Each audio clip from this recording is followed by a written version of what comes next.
Qual a diferença faz Deus ser do tamanho que Ele é? Essa foi a pergunta que norteou o nosso estudo da profecia de Isaías, no capítulo 40.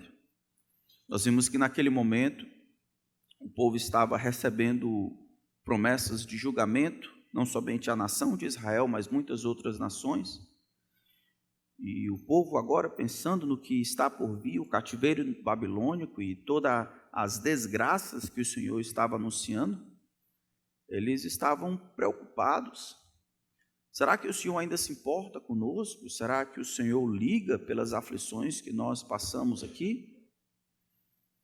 E também, será que por alguma razão os deuses dos caldeus, eles venceram o Deus de Israel? Será que o Deus de Israel que permanece em silêncio, será que ele tem ainda o poder de levar a cabo o que ele tem planejado para o povo do Senhor, para o seu próprio povo?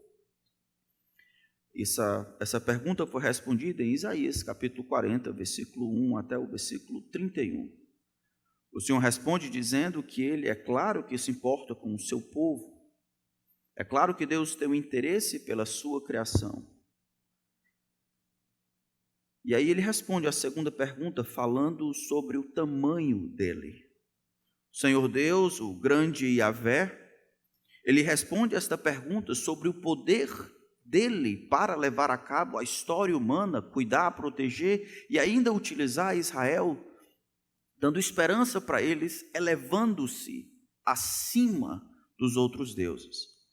Por uma série de perguntas retóricas, o Senhor chama pela imaginação dos israelitas para que eles compreendam o tamanho do grande Deus e, percebendo a grandeza de Deus, eles teriam todas as informações, o aparato que eles precisavam para interpretar todos os outros aspectos da realidade. Nesse sentido, a tranquilidade e a esperança viriam por conhecer a Deus como Ele se apresenta nas Sagradas Escrituras, por se admirar com a grandeza de Deus, por ser humilhado pela complexidade dessa criação, por ser humilhado na sabedoria que é insondável. Dessa maneira, o grande Deus, quando fica em silêncio, isso não fala da sua inabilidade, quando fica parado, digamos assim, isso não fala da sua incapacidade. Ele é inigualável em grandeza, mas inigualável também em sabedoria. A sua grandeza e a sua sabedoria são absolutamente insondáveis. Deus ainda cuidaria da nação de Israel, levando a cabo o que ele havia planejado para ela, por cima de pau, pedra, Babilônia e todos os desejos e pecados de Israel. Deus faria isso. Mas se Deus é grande dessa maneira, se a grandeza de Deus é aquilo que traz alento ao coração do seu povo, qual seria o tamanho do plano de Deus? Qual seria o tamanho do plano de Deus? O plano de Deus para Israel é tão grande quanto ele próprio. Porque o plano de Deus para Israel está entrelaçado no plano que Deus tem para toda a humanidade. Um plano que inclui não somente o julgamento dos pecadores e desobedientes, mas a vindicação daqueles que são justos, justificados pelo próprio Deus, mas a restauração de todas as coisas. Apenas alguns capítulos, então, depois, em Isaías capítulo 46, Deus vai falar sobre o seu plano para a humanidade, o que inclui Israel, mas não para em Israel. Nós vamos aprender que a grandeza do Senhor está em pé de igualdade com a grandeza do seu plano. A grandeza do quem Ele é refletido na grandeza e complexidade e capacidade do plano que Ele tem para a humanidade. Isaías capítulo 46, o Senhor, do versículo 1 até o versículo 4, começa comparando o próprio Senhor, o grande Yahvé, o Deus de Israel, com os deuses, construções da imaginação humana, não para comparar, para saber qual deles é o maior, mas para humilhar todos os outros deuses. Ele começa no versículo 1 do capítulo 46, Bel ou Babel se encurva, Nebo, um outro deus, se abaixa. Os ídolos são postos sobre animais, sobre as bestas. As cargas que vocês costumam levar já são canseiras para os animais já cansados. Esses deuses juntamente se abaixam e se encurvam. Não pode salvar a carga, são inúteis, mas eles mesmos vão para o cativeiro. Escutem, ó casa de Jacó e todo o remanescente da casa de Israel, vocês que eu carrego desde o ventre materno e que levo nos braços desde o nascimento até a velhice de vocês, eu serei o mesmo, e ainda quando tiverem cabelos brancos, eu os carregarei, eu os fiz, eu os levarei, eu os carregarei e os salvarei. Com quem vocês vão me comparar? A quem eu serei igual? Que coisa semelhante confrontarão comigo? Os que gastam o ouro da bolsa e pesam a prata nas balanças, contratam ourives para que façam um Deus e depois se prostram e se inclinam diante dele. Ele o põe sobre os ombros, levam-no e o põem em seu lugar, e ali ele fica, do seu lugar não se move. Recorrem a ele, mas nenhuma resposta lhe dá. Não livra ninguém da sua tribulação. Lembrem-se disso e animem-se. Pensem a respeito disso, ó rebeldes, lembrem-se das coisas passadas, das coisas da antiguidade, que eu sou o Senhor e não há outro. Eu sou Deus e não há outro semelhante a mim.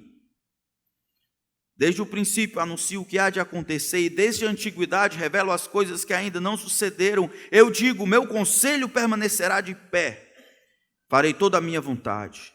Chamo ave de rapina desde o oriente, e de uma terra longínqua veio o homem do meu conselho. Eu disse, e também o cumprirei. Fiz este plano, também o executarei. Escutem vocês de coração obstinado que estão longe da justiça. Faço chegar a minha justiça e ela não está longe. A minha salvação não tardará. Estabelecerei em Sião o livramento e em Israel a minha glória. É fácil perceber que do versículo 1 até o versículo 4, ele está comparando ele com os deuses levantados, criados pela própria imaginação humana, não para comparar, para saber quem vai dar a melhor, quem vai ter a melhor, mas para humilhá-los. Em contraste com os outros deuses que se encurvam, que são impotentes, conduzidos por outros animais, que não conseguem nem se mover, nem sair do lugar, a menos que sejam levados e conduzidos de um lugar para outro, Israel, o Senhor está perto, porque eles não podem andar sozinhos, eles são impotentes, no versículo 2, eles não conseguem livrar, eles não conseguem salvar, mas Deus não. Verso 3 e 4, ele compara Yahweh e o seu relacionamento com Israel como uma mãe que decide amar desde o ventre materno. E aí mesmo depois, na velhice, ainda com cabelos brancos, versículo 4, ele ainda carregará. Deus começou alguma coisa, ele diz, e ele vai terminar. Deus, ele entrou em um relacionamento com Israel e ele prometeu que fará aquilo que ele mesmo prometeu. Deus cuidará do seu povo. Essa disposição do Senhor em amar e fazer o bem é mantida pelo seu caráter e pelo seu poder. Dos versículos 5 em diante, ele vai demonstrar por que ele consegue fazer isso. Por que Deus consegue prometer algo e ele consegue cumprir? Por que o seu plano, que se inicia antes de haver criação, dá conta da criação, da queda, perpassando todas as histórias, os meandros do coração de todos os homens, e dará em um final que ele já anunciou desde o princípio? Isso é ilustrado na maneira como ele lida com o próprio Israel. Eu criei vocês, eu fiz vocês, versículo 4, eu salvarei, eu carregarei vocês nos seus pecados, o meu plano levará vocês até o fim.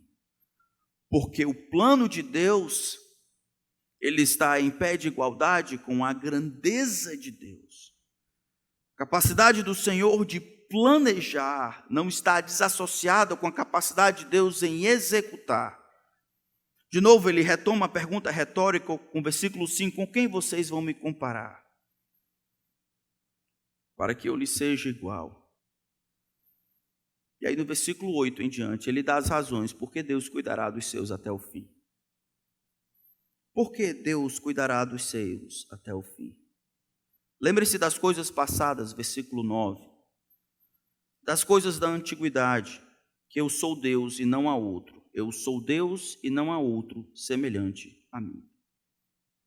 A primeira razão por que Deus cuidará dos seus até o fim, porque os seus planos para os seus, eles não têm desassociação entre o começo e o fim, é porque Deus é o único Deus que existe. Aí você pode imaginar que todas as nações, os povos do passado, todos eles tinham a sua identidade religiosa. E aí hoje, pela escola dominical, nós vimos o politeísmo, a mitologia egípcia, mas nós estamos familiarizados também com a mitologia grega.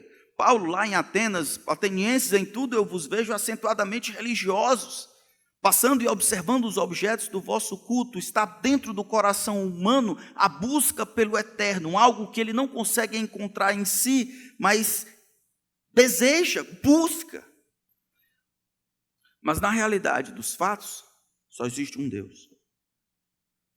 1 Coríntios, Paulo vai dizer, existem muitos que se dizem deuses, ou cristos, ou senhores, mas para nós existe apenas um Deus, o Criador dos céus e da terra. E um ídolo nada mais é do que uma construção humana realizada para explicar algo que Deus fez. É uma réplica do que o homem acredita que poderia ser Deus. É o homem tentando criar Deus, ao invés de admitir sua posição de criatura. Deus consegue cuidar e guiar o seu povo até o final, porque Deus, ele é único. Isso significa que ele não tem rivais. Jogar no time de Deus é como jogar contra um time que não existe. É ter condições de fazer todos os gols possíveis em todos os momentos. Deus não tem nenhum que seja páreo para ele, porque essas coisas simplesmente não existem. Não há outro como ele, porque não existe outro Deus. Por definição, Deus só pode haver um. Mas outra razão que o Senhor coloca aqui, porque ele cuidará dos seus, porque ele conduzirá a história, porque ele livrará Israel até o final, é porque Yahweh é o Senhor do futuro. Olha o versículo 10. Ele diz, desde o princípio anuncio o que há de acontecer, e desde a antiguidade revelo as coisas que ainda não sucederam. Eu digo, o meu conselho, o meu plano permanecerá de pé, eu farei toda a minha vontade. Ele pode cuidar dos seus porque ele pode dizer como o futuro vai ser, como será o futuro. Porque embora o futuro não exista, para as pessoas que vivem dentro da linha de tempo, essa linha horizontal, essa linha linear, entre passado, presente e futuro, somente um Deus, somente alguém que está lá e ao mesmo tempo aqui, pode dizer para os que estão aqui como será lá. O futuro não existe para nós, mas para o Senhor, ele é um eterno presente. Para o Senhor, todas as coisas que forem, já são, e as que são iguais às que deveriam ser. É um Deus que consegue controlar todas as coisas, personalizando cada uma das decisões. Por isso que ele consegue anunciar desde o passado o que vai acontecer no futuro. Ele diz, o meu conselho permanece de pé, eu farei toda a minha vontade. E aí ele diz ainda, no versículo 11, eu chamo a ave de rapina desde o oriente, de uma terra longínqua, falando sobre os babilônicos. Vem o homem do meu conselho, tanto homens quanto animais, tanto bichos quanto pessoas. Ele quer dizer, todos estão completamente acessíveis e à minha disposição. Nenhuma criatura, seja bicho, seja gente, pode fugir de executar a vontade de Deus. O Senhor tem sabedoria de compor os seus planos e a capacidade para executá-los. Eu disse, ele diz, eu o disse e também o cumprirei. Fiz este plano, também o executarei. Nós não somos assim.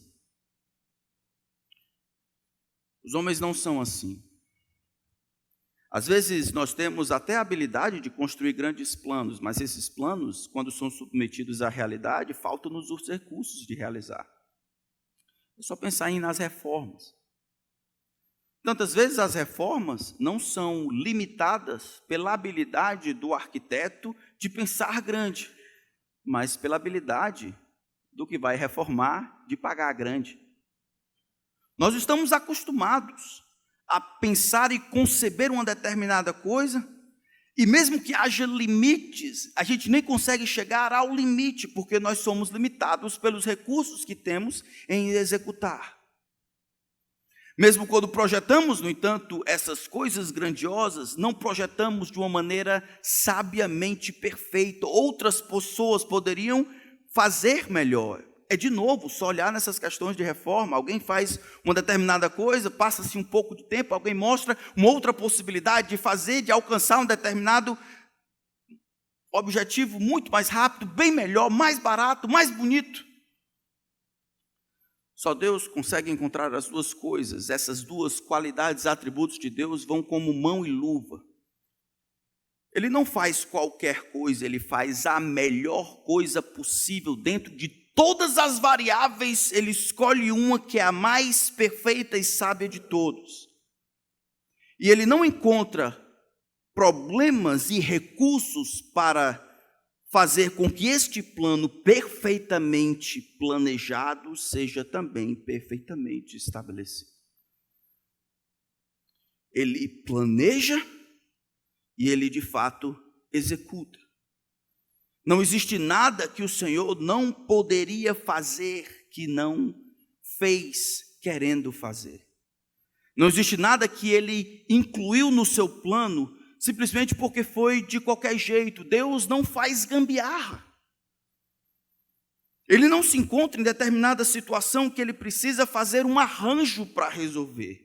As coisas que estão lá é porque foram completamente arranjadas da maneira que ele quis. Eu disse, eu também o cumprirei. Eu fiz este plano, eu também executarei. Por causa disso, Israel não precisa ficar preocupado. Por causa disso, a humanidade não precisa ficar preocupada. Este grande Deus acima, que mora imensurável, incomparável, inigualável, completamente único, soberano, diferente de todas as coisas que existem nesse mundo, completamente à parte dele, embora participando das coisas aqui, este grande Deus, ele estabeleceu um plano. E este plano, ao ser planejado, foi planejado de uma maneira que será executado. Isso deveria ajudar Israel naquele momento a compreender que as coisas que ele deve sofrer e passar não estão fora do plano de Deus, mas são exatamente as ferramentas mais sábias que Deus utiliza e utilizou para empurrar a história humana até o final que ele estabeleceu desde o princípio. Ele deveria lembrar, eu disse, eu cumprirei, eu fiz este plano, eu também executarei. Todas as pessoas, os babilônios, os sírios, os persas, todos os pecados, o bezerro de ouro, todas as coisas de alguma forma estavam arranjadas e porque Deus é soberano, ele conseguiria utilizar isso para o seu bem, para a glória do Senhor. Nada nem ninguém poderia fugir de estar acessível e disponível ao Senhor. Ele chama o ave de rapina do Oriente, ele chama o homem do seu conselho, todos estão acessíveis para executar o plano de Deus, alguns conscientes, outros de maneira inconsciente. Deus iria abençoar o seu povo, e por meio do seu povo, Israel, é o que ele termina dizendo no versículo 13. Estabelecerei em Sião o livramento e em Israel a minha glória. Todos estão disponíveis ao Senhor. Eu lembro da anedota sobre aquela senhora piedosa que estava passando por grande dificuldade de se alimentar. E em momento de luta, ela orou por comida. O diabo a espreita. Observou que ela orava ao Deus do céu pelo pão nosso de cada dia e resolveu fazer alguma coisa, um discreto, e diz, eu vou provar para essa mulher que Deus não escuta, e que sou eu que escuto e eu que vou fazer o negócio acontecer. O diabo então faz um manjar, bate na porta e diz: olha, estou aqui para trazer a comida que você pediu a Deus. Ela diz: graças a Deus. Ele diz: não foi Deus que trouxe, não, foi eu, e o meu nome é diabo.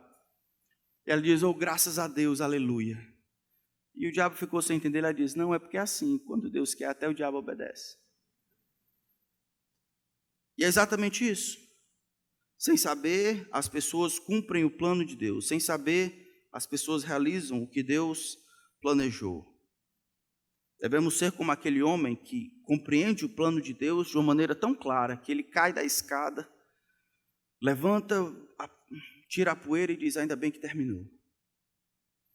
Ele caiu porque ele tinha que cair, fazia parte do plano de Deus para a vida. Isso não desdizia o plano que Deus havia estabelecido e o cuidado que o Senhor para empurrá-lo até o final. De alguma forma, o plano do Senhor e a história de Israel estão unidas, sendo que o plano é por meio de Israel, como diz o versículo 13, abençoar todas as famílias da terra, ou ser um canal de bênção até o fim.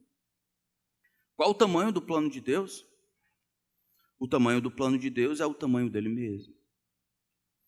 Ele é grande no sentido de abarcar todas as pontas da história e é profundo no sentido de abarcar não somente as ações dos homens, mas as intenções e as afeições de todos os bilhões de seres humanos, anjos e demônios que caminham, rodeiam e passam por essa vida. Ele é global e holístico, de maneira que não tem nada fora da providência e do plano de Deus, nada que escape ao seu olho, nada que possa, de maneira definitiva, resistir à sua providência. Um Deus como o nosso necessariamente precisa ter um plano do tamanho desse que aparece nas Escrituras. Um Deus como aquele que aparece nas Escrituras, ele necessariamente precisa ter um plano maior do que uma geração consegue cumprir, maior do que um homem consegue absorver, maior do que um profeta consegue revelar. Um Deus como o nosso precisa ter um plano que ainda deixa espaço para a imaginação humana, precisa ser descrito, narrado de forma metafórica, para que os homens compreendam que se trata de um plano que nasce no próprio Deus, um Deus que está à parte de toda a sua criação, um Deus único, santo, inigualável em grandeza. Que plano é esse? O plano está na Escritura Sagrada. O plano começa antes que houvesse mundo. Na eternidade passada, antes da criação, Deus Pai amava Deus Filho, que amava Deus Filho, que amava Deus Pai, que amava Deus Filho, que amava Deus Espírito, vivendo em perfeita harmonia, em perfeita completude, decidiram, então, criarem não para resolver um problema de necessidade, mas para dividir com o homem aquilo que eles tinham, a felicidade e a alegria que eles tinham. Deus não cria por necessidade, mas cria por alegria, satisfação, por misericórdia e graça, para que ele fosse glorificado de uma maneira diferente. Então ele cria seres perfeitos e livres, criando tudo o que existe apenas pelo poder da sua palavra criativa, anjos e os homens, e a criação, e a multidão de todos os animais prontos, segundo a sua espécie, que tem se mantido até hoje. O fato dos homens serem criados perfeitos e livres, eles precisavam se manter nesse status de perfeitos por fazerem uma decisão, sendo submetidos a teste.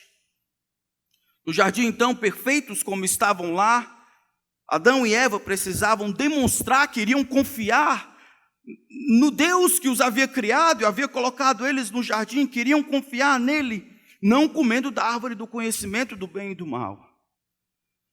Gênesis capítulo 3 abre apresentando a serpente engana Eva acaba se perdendo, ela descrê em Deus, acaba querendo se tornar Deus, come do fruto, entrega a seu marido come, o homem então sofre uma queda. O termo queda, ele é metafórico, mas ele indica o que houve uma queda, uma ruptura. O homem caiu do status de amigo de Deus, de próximo de Deus. Ele se transformou outra coisa menor do que amigo de Deus. É em Gênesis 3 que nós vemos a desgraceira entrando no mundo, a culpa um ao outro, os homens se escondendo, agora fugindo do Criador, os homens querendo viver para serem Deus. É ali, no momento mais cruel, difícil e sujo e desesperador de toda a raça humana, que Deus apresenta a primeira promessa. Do descendente da mulher, Deus traria um homem, um varão, que em uma luta cósmica, ele esmagaria a cabeça da serpente de uma vez por todos. Esse chamado proto-evangelho, ou esse anúncio de que Deus iria resolver o problema do homem, é o que motiva toda a história bíblica. É o homem pecou, mas a solução vem de Deus. É o homem que foge, é Deus que vai atrás. É o homem que quer colocar folhas de figueira, chá de religiosidade, mas é Deus que provê solução por meio da morte do seu filho.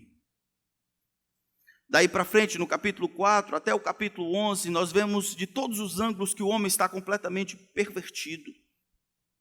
É ali que nós vemos a primeiro adultério, é ali que nós vemos a primeira poligamia, é ali que nós vemos o primeiro assassinato, é ali que nós vemos o homem querendo construir uma torre que chega até o céu, é ali que nós vemos que o final do homem é triste, o homem de dentro para fora, virado pelo avesso, é sempre completamente corrupto, o homem está perdido.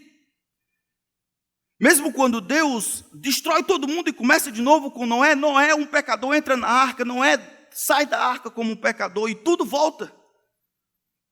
No capítulo 11 está tudo perdido de novo. Então Deus, ele faz algo diferente. Ele começa uma das 4 grandes promessas que ele anuncia na Bíblia. Ele olha entre as maçãs, uma maçã entre as muitas maçãs podre entre eles, um idólatra na terra dos arameus, e ele chama um homem chamado Abraão. Do versículo 1 até o versículo 3 do capítulo 12, ele diz: Abraão, sai da tua terra, da tua parentela, sai da casa de teu pai, vai para a terra que eu te mostrarei. De ti farei uma grande nação, te abençoarei, te engrandecerei o nome. Você será uma bênção, Abraão, eu te abençoarei os que te abençoarem, amaldiçoarei os que te amaldiçoarem. Em ti, por teu intermédio, serão benditas todas as famílias da terra. É uma promessa incondicional, porque não demanda ali no texto nada de Abraão. Ele descreve o que uma das partes resolve fazer. Deus diz que vai fazer de Abraão um homem grande, famoso, abençoado. Por meio dele surgirá uma nação, e através dessa nação, da descendência de Abraão, virá alguém que traria bênção para todo mundo. Promessas pessoais, promessas nacionais e promessas universais. Essa é a primeira das grandes promessas, ou alianças que Deus faz com a humanidade aqui por meio de Abraão, de fazer dele uma grande nação. Mas a história continua. De Abraão passa para Jacó, José, e aí quando terminamos o livro de Gênesis, nós encontramos lá o povo lá sofrendo debaixo do castigo de Deus, 430 anos, como Deus havia falado para Abraão, agora eles estão no Egito, sofrendo debaixo da luta dos seus exatores. Deus se lembra da promessa que havia feito a Abraão, visita o seu povo por meio de Moisés, e ali Moisés se torna o líder do povo, que finalmente esmagando e destruindo todo o Egito, consegue conduzir o povo por dentro do Mar Vermelho, e fazê-lo parece que uma nação. Mas o povo havia ficado 430 anos lá no Egito, não conhecia muito o Senhor, não sabia das coisas, não é? Moisés escreve 5 livros. E esses livros, Gênesis, Êxodo, Levítico, Número, Deuteronômio, nada mais são do que vozes, são conselhos, são orientações do pastor Moisés, para ajudar o seu povo que havia 430 anos sem informação direta a respeito de Deus. Quem era o Yahweh? O Deus criador dos céus e da terra, tão diferente de todos os outros deuses. Deus começa a cumprir a segunda parte da promessa de Abraão. Abraão morre vendo ele, o seu nome, como alguém importante, com fama, mas morre sem ver a nação. Essa nação, então, a nação agora que carrega o nome de Israel, precisa ter um código legal. E no final de Deuteronômio 28 até o capítulo 30, Deus ele faz a segunda grande aliança, agora uma aliança condicional, um contrato como se fosse de locatário e locador, em que eu coloco aquelas emendas, eu coloco os requerimentos de cada parte e o que deve acontecer caso as partes neguem aquilo que eles têm que fazer segundo o contrato. As bênçãos e as maldições. São os vários sis, Deus dizendo, olha, eu quero entrar em aliança com você, Israel, e fazer de você o meu tesouro móvel. Eu quero abençoar o mundo inteiro por meio de vocês. Vocês precisam obedecer aos meus mandamentos. Se vocês obedecerem aos meus mandamentos, não tiverem outros deuses diante de mim, amarem a mim sobre todas as coisas, com todo o coração, alma e entendimento, se vocês inculcarem a verdade em vocês e em seus filhos, vocês comerão o melhor da terra. Vocês serão um modelo de bênção, as pessoas abençoarão umas às outras, tendo você o modelo de bênção no mundo inteiro. As informações que eu entrego a você, você entregará ao mundo inteiro, e todo mundo saberá que eu sou Deus, para o benefício da alma deles. Mas a história é triste. O povo de Israel, ele não se manteve dessa maneira. Na verdade, o povo se perdeu tão logo o povo se torna. Moisés morre, Josué surge. Eles têm que tomar a terra que Deus havia prometido. E eles são fiéis ao Senhor na época de Josué. Depois que Josué morre, surgem juízes. Nessa época não havia rei em Israel, todo mundo fazia o que dava vontade. Ruth e Juízes é escrito nesse momento, até que Deus finalmente levanta os reis. E a gente conhece a história de Saul, quem é o primeiro rei. Ele começa bem, mas não está apto para a tarefa. Começa com o Espírito de Deus vindo sobre ele, termina com o Espírito do Senhor saindo, e um espírito maligno que o atormentava. Davi é um homem segundo o coração de Deus mesmo, cheio de pecado. E é a Davi, em 2 Samuel capítulo 7, que Deus vai fazer a sua terceira grande promessa. Davi deseja construir um templo em honra ao Senhor que o havia livrado.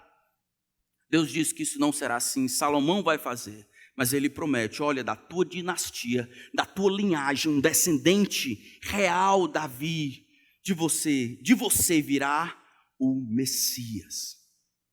Aquele que havia prometido no passado, aquele que finalmente destruirá as obras do diabo, esmagará a cabeça da serpente. Desse momento em diante, todas as pessoas viviam em antecipação, se ele seria aquele que, da descendência de Davi, também filho de Deus, iria trazer finalmente a conclusão do plano de Deus, acabar com as desgraças que nós sofremos, acabar com essa desventura que nós experimentamos todos os dias. O seu reino jamais teria fim, ele cumpriria o plano de Deus.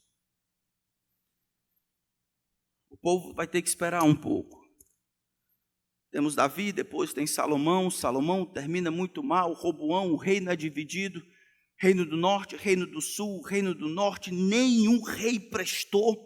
Reino do sul, Judá, tivemos alguns bons reis, mas mesmo assim, de acordo com a aliança que Deus havia feito com Israel, a aliança no Sinai, a aliança mosaica, aquela que era condicional, que as bênçãos eram condicionadas à aliança, o povo é desobediente a isso, e por consequência o locador, que é Deus, precisa disciplinar o locatário.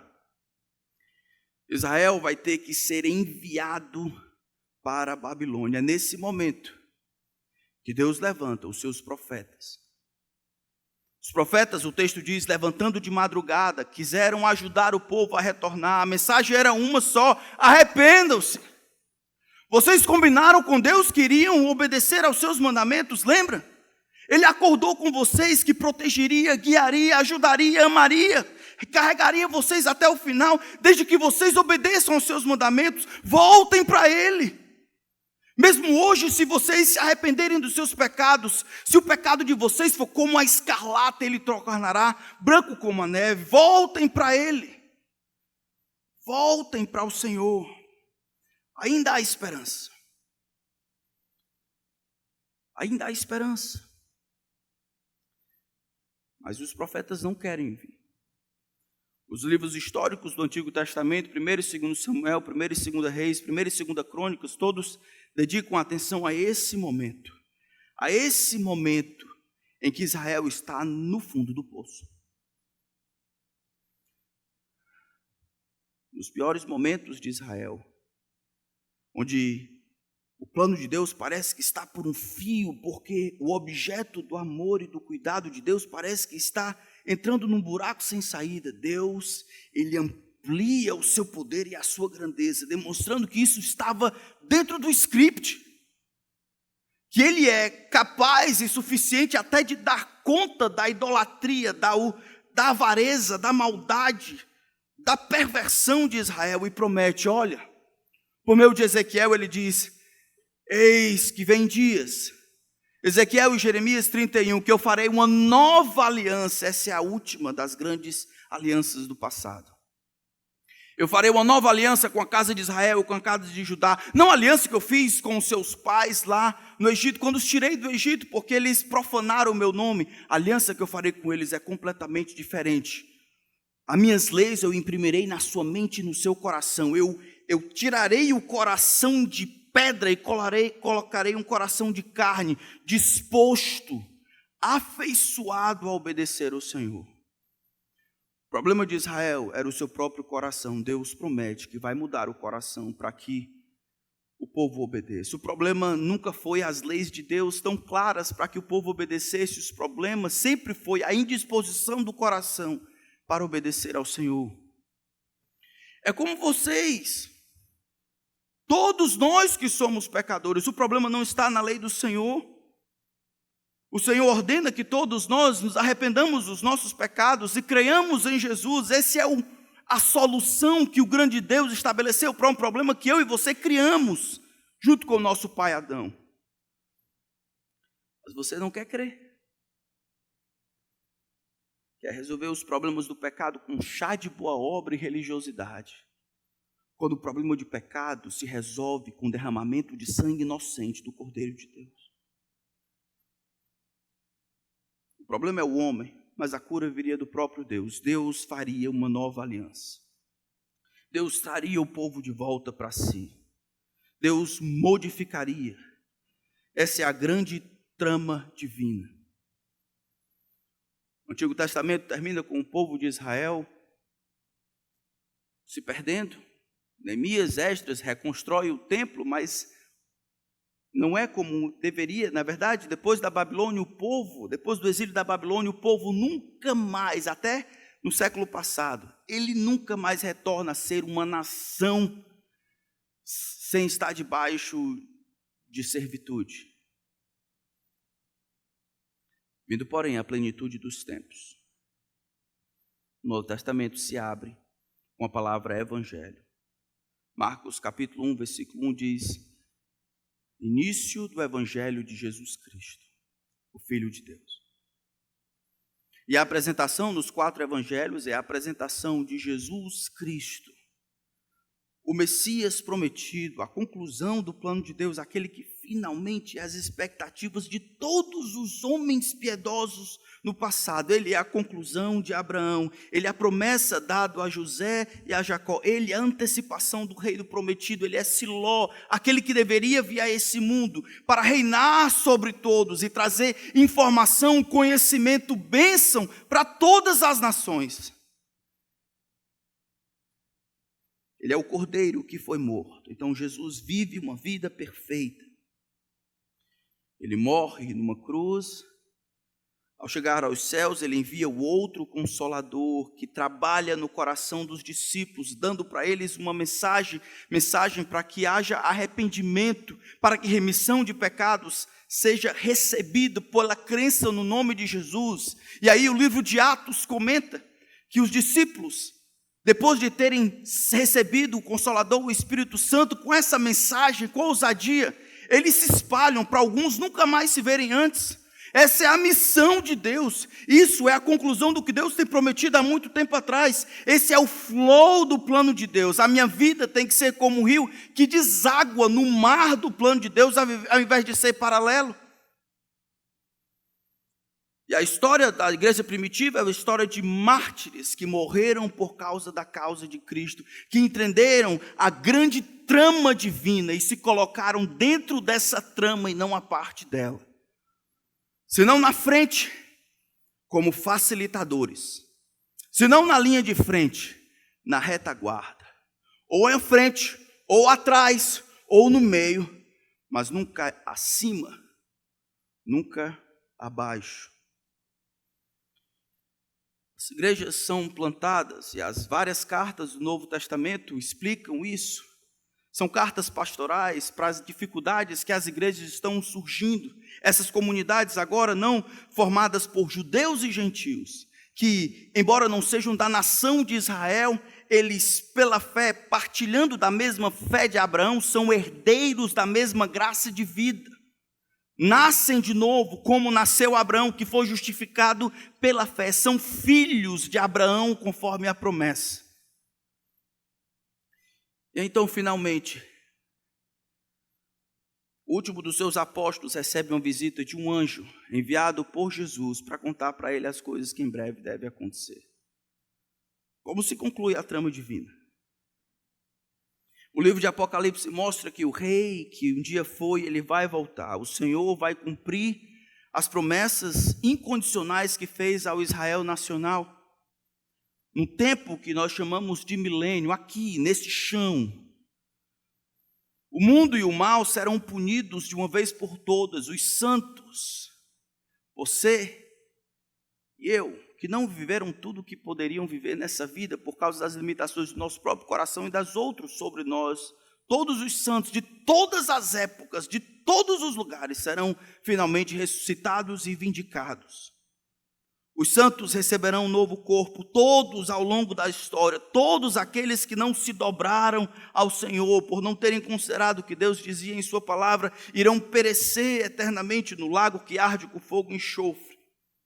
E então, depois de cumprido todas as promessas e todas as coisas forem subjugadas aos pés de Jesus, 1 Coríntios capítulo 15, ele mesmo se sujeitará àquele que a ele a todas as coisas sujeitou.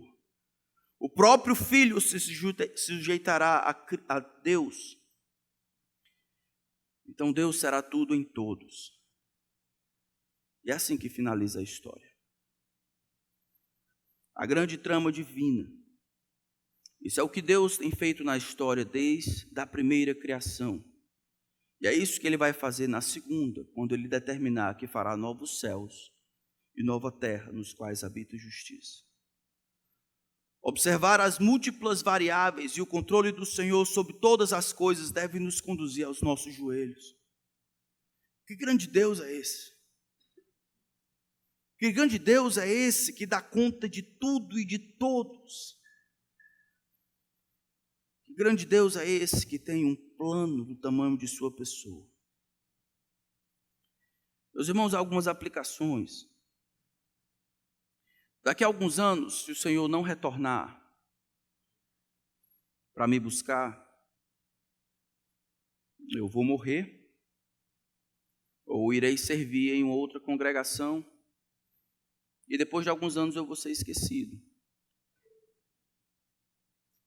É provável que os livros que escrevi fiquem apenas na memória de alguns. Isso será o mesmo com você. É provável que muitos daqui não lembram da história, talvez nem mesmo do nome da sua tataravó. Ela morreu, viveu o seu tempo e acabou-se. O significado da nossa vida não pode ser na própria vida. O significado da nossa vida não pode estar somente em nascer, viver, crescer, reproduzir e morrer. Na verdade, ter esperança apenas nessa vida é ser taxado de o mais infeliz de todos os homens. O significado eterno das nossas vidas é em viver de uma maneira a dar conta do que Deus está fazendo ao longo dos milhares de anos de história e tem revelado na Escritura, não somente à luz do seu final, mas à luz do seu começo e à luz do meio, olhando os santos do passado, como eles condicionaram as suas escolhas de vida para entrar no flow de Deus. Por isso que é fácil de entender como esses perambularam pelo caminho. Andaram errantes pelo deserto, Da fraqueza tiraram força, foram desgarrados nessa vida, cerrados no meio, que é a galeria dos heróis da fé de Hebreus capítulo 11. Como é que a gente entende isso? Um povo nosso, nossa geração tão animado com os confortos. Ora, o mundo não era digno deles. Eles olharam com os óculos da fé, aquilo ali é o que Deus tem planejado, aquilo ali, ali é a vida está ali. Ó. A vida não está aqui, a vida está ali. A vida está ali. É para lá que eu vou. Não é o final ou o começo, mas todo ela. E aí minha vida é como um rio que deságua nessa vastidão. Eu participando ativamente conforme o que Deus quer de mim, que Deus tem me dado para fazer, no que Deus tem feito. Para viver de uma maneira que, ou na linha de frente, ou na retaguarda, tenhamos um senso de missão.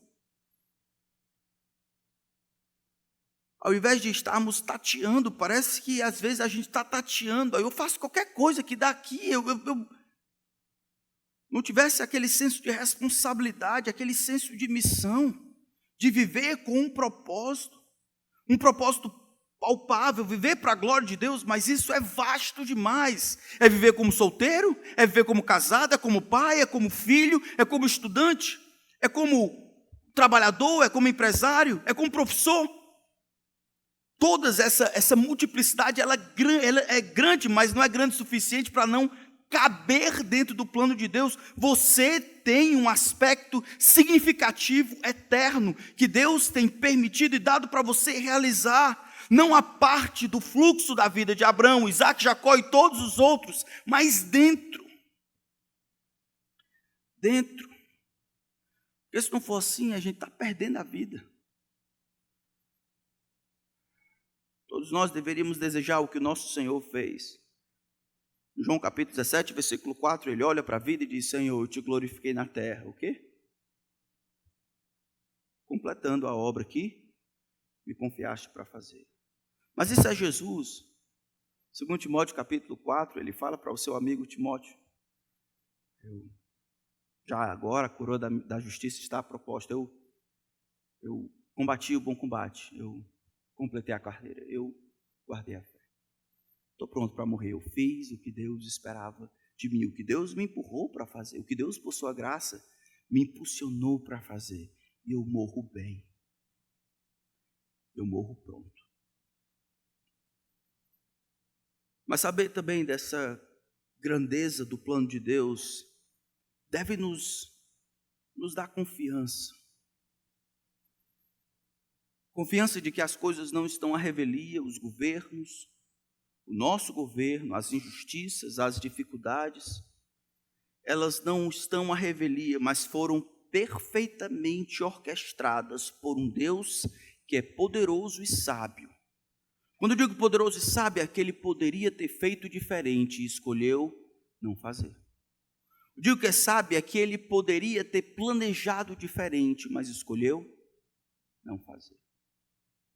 E compreender que este grande Deus abarca tudo, deveria nos ajudar a confiar que Ele sabe o que está fazendo e a abraçar tudo que Deus tem planejado para mim. Alguns de nós teremos muitas dificuldades, uns mais do que outros. Saber que Deus sabe o que faz, que Ele é poderoso e sábio, vai nos ajudar a abraçar. Existe uma cena interessante no filme A Paixão. Jesus está passando pela sua paixão, ele já apanhou demais. E aí, enquanto ele está caminhando, de repente ele vê a cruz e ele se abraça na cruz. Chegou o momento.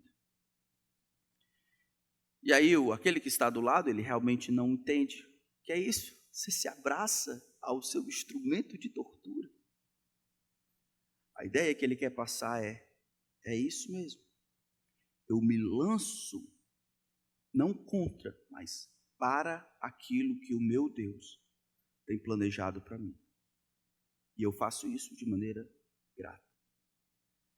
Que essa verdade sobre a grandeza de Deus nos ajude a aceitar todas as coisas que o Senhor tem planejado para nós. entendendo que o seu silêncio não é parcialidade ou indiferença. O seu espere não é impotência. A sua sabedoria é insondável. Por que Deus cuidará dos seus até o fim? Ele cuidará dos seus até o fim porque Yahvé pode, sendo que ele não tem rivais, sendo que todos os deuses dos povos não façam de ídolos, e o Senhor fez os céus e a terra, ele consegue. Ele cuidará dos seus porque Yahvé, ele conhece o futuro, porque o futuro é do jeito que ele planejou. E ele cuidará de você até o fim, porque ele é um Deus onde sabedoria e soberania estão em um mesmo nível. Meu desejo é que você, vendo a grandeza não somente da pessoa, mas na obra de Deus, no seu plano, se tranquilize.